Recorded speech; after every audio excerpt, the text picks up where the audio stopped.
Assalamualaikum warahmatullahi wabarakatuh. Selamat pagi, good morning, how are you today? Apa kabar anak-anak kelas 3A dan 3B? Mudah-mudahan kita semuanya sehat dan sukses selalu bersama keluarga di rumah masing-masing. Baik, hari ini di hari Jumat kembali Bapak akan berikan sebuah materi kepada kamu, yaitu materi lanjutan yang pekan yang lalu, yaitu masa kanak-kanak Nabi Muhammad SAW. Pekan yang lalu kita sudah bahas bagaimana ketika di dalam kandungan ayahnya sudah meninggal dan ketika lahir dia sudah yatim, tidak punya seorang ayah, sampai dia usia 6 tahun akhirnya ibunya meninggal, dimakamkan di desa Abuah di Madinah. Lalu setelah ibunya meninggal, siapakah yang merawat beliau dan bagaimana dan apa yang dilakukan ketika diasuh dengan orang-orang tersebut? Kita ikuti materi berikut ini. Yang pertama, dia diasuh oleh kakeknya Abdul Muthalib. Nama Nabi Muhammad SAW, ya, ayah itu bernama Abdullah. Ayah dari Abdullah bin Abdul Muthalib, kakek Nabi Muhammad SAW itu sangat sayang kepadanya.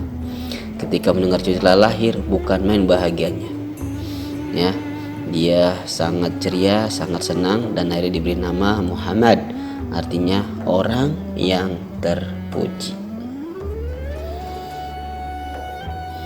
Nama Nabi Muhammad SAW adalah pemberian langsung Allah SWT dengan nama Ahmad, artinya orang yang lebih dipuji, sebagaimana termaktub dalam Al-Quran surah Sof ayat 6 yang artinya, ingatlah ketika berkata Nabi Isa anak Maryam, ya Bani Israel, sesungguhnya aku utusan Allah kepadamu, membenarkan bagi apa yang diantara hadapanmu, dan aku memberi kabar suka dengan kedatangan seorang Rasul yang datang sesudahku nanti, yang bernama Ahmad.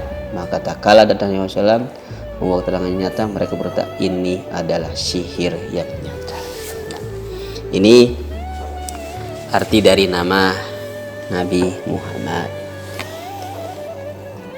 Kasih sayang yang diberikan oleh kakeknya Muhammad SAW merasa terhibur dan dapat melupakan kemalangan nasibnya terhadap kematian ibunya. Keadaan ini tidak lama berjalan, sebab baru saja berselang 2 tahun ia merasa terhibur di bawah asuhan kakeknya. Akan tapi kakeknya yang baik hati itu meninggal pula dalam usia 80 tahun. Nabi Muhammad SAW ketika itu baru berusia 8 tahun. Kesedihan melanda Nabi Muhammad. Ayah tidak ada, ibu sudah meninggal, kakek pun yang sangat sayang akhirnya meninggalkan pula. Lalu diasuh sama siapa setelah kakeknya meninggal? Setelah kakeknya meninggal, diasuh oleh pamannya, yaitu namanya Abu Thalib. Abu Thalib termasuk paman Nabi, punya anak banyak, dan pengikut termasuk orang yang gak kurang atau miskin. Nabi Muhammad SAW waktu kecil suka mengembala kambing ke punya orang-orang Mekah dengan mendapatkan upah. Dengan upah tersebut cukup bagi beliau untuk bisa hidup dengannya. Jadi ketika dia hidup dengan pamannya, Nabi Muhammad luar biasa mandirinya, sudah mau mengembala kambing.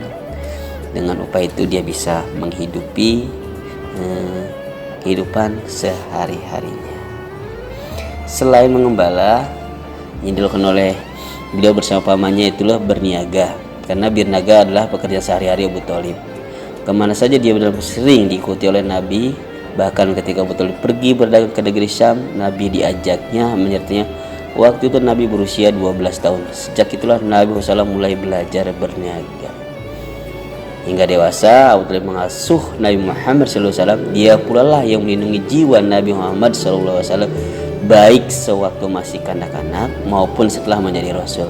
Oleh karena itu, Nabi Muhammad SAW sangat sayang terhadap pamannya itu. Luar biasa, 12 tahun sudah mau ikut dagang ke negeri orang. Dan kita ketahui bahwa Nabi Muhammad adalah orang yang jujur, sampai dia dapat gelar namanya Al-Amin, orang yang jujur yang tidak pernah berbohong. Selanjutnya Nabi SAW tidak akan pernah terpaut jauh dari pamannya Abu Thalib. Mereka selalu dekat sejak 8 sampai 25 tahun. Ini usianya. Dikatakan juga bahwa Nabi SAW tidak pernah dusta, tidak pernah melakukan perbuatan jahiliyah. Pernah diajak Abu Thalib untuk pergi mendatangi perayaan di hadapan berhala Hubal dengan menyembelih hewan.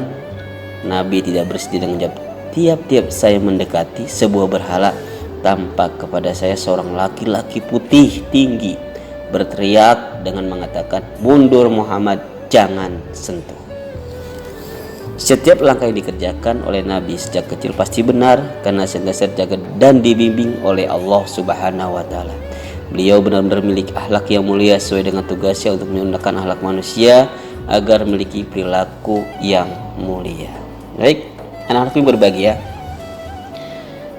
Ini sampai di sini materi kita tentang siapa yang mengasuh, yaitu ada kakeknya Abdul Muthalib dan ada pamannya Abu Thalib. Mudah-mudahan dari materi ini kita bisa mengambil hikmah bahwa kita harus kuat, harus semangat, harus berjuang hidup ini. Yang penting di jalan-jalannya yang benar. Nabi Muhammad tanpa ayah dan ibu, dia semangat berjuang. Dia tidak pernah bohong, rajin membantu pamannya, sehingga menjadi anak yang baik yang sangat disayangi. Oleh karena itu, mari kita menjadi anak yang baik, anak yang soleh dan soleha, yang rajin membantu orang tua, rajin membantu teman, rajin ibadah, sehingga kita bisa disayangi. Dan mudah-mudahan Allah selalu memberi keberkahan kepada kita semua, amin ya rabbal alamin. Demikian materi hari ini, mudah-mudahan bermanfaat. Selamat mengerjakan tugas di rumah masing-masing. Mudah-mudahan sukses buat kita semua, sukses buat keluarga kita semua, dan jangan lupa sholat 5 waktu, berdoa dan jaga kesehatan di rumah masing-masing. Terima kasih. Assalamualaikum warahmatullahi wabarakatuh.